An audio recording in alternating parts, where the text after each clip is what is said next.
Hi YouTube, I'm Simon and welcome to another video. And hi to Chris, whose video this is a response to. Chris asked the fantastic question, which 3 games did you know really well, did you play the hell out of when you were a kid but never actually owned?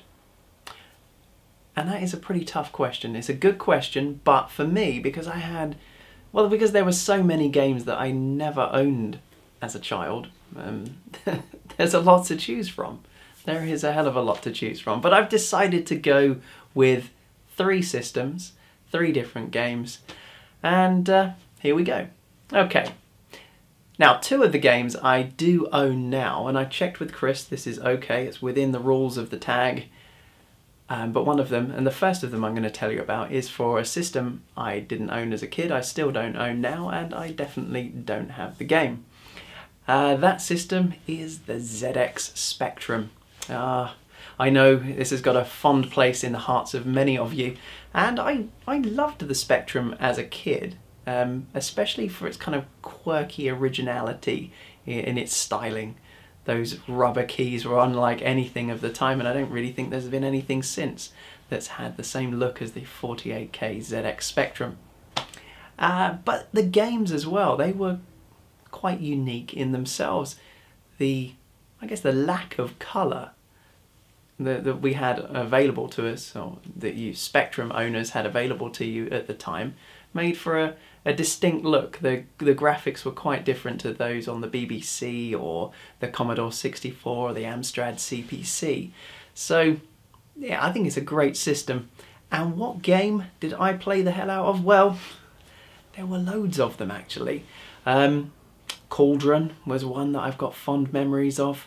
Transformers, not a good game, but as a Transformers fan, the idea of being able to control the Autobots was always a winner as a kid. R-Type has an amazing version on the Spectrum, but there's one other game that I remember so fondly. I always having to go round to my friend's house to play it. I didn't have it on any other systems, and I think maybe the Spectrum version was a little bit different. It was different to the arcade original, and that is RoboCop. RoboCop. I mean, the time, was it 87 when RoboCop came out? I can remember the movie, going around to my friend's house. His uncle had hired it out from a video shop, and I can remember sneaking around to his house and watching it, because it's the sort of thing my parents wouldn't have approved of me watching, an 18 certificate movie, and I was probably 11 or 12 at the time. But then the game came out, and I can remember my friend telling me at school about it. I've got RoboCop, I've finally got RoboCop. And obviously we'd seen reviews and things for it in the magazines, and I rushed round to his house to play it, and I was not disappointed. Definitely one of the better Spectrum titles, and as I said, different enough from the arcade to again make it worth playing. Obviously I had RoboCop later on other systems, but yeah, there's always a place in my heart for the Spectrum version of RoboCop. Okay, on to another system, this time a system that I did own, but a game that I didn't.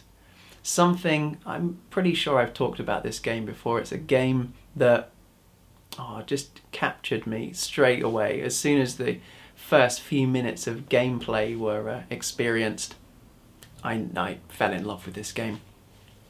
It's, I guess, an action adventure with RPG light elements to it.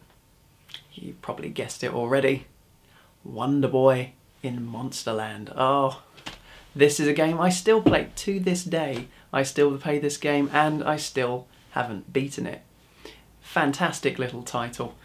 And yeah, it was one that I never had, but a good friend of mine who always seemed to get a lot more Sega games than I did, he had this, and of course to begin with I spent time going around to his house playing it, and then when he got bored of it I borrowed it for a bit, but I never owned it until a few months ago when I actually got my own copy, and I've been playing it quite a bit since, but I still suck just as much at Wonder Boy now as I did then, so I think Wonder Boy is going to be with me for many more years until I beat it. Now, the final game that I played the hell out of was actually the first, well, one of the first computer games I ever played, and it was on my uncle's computer, on the BBC Micro.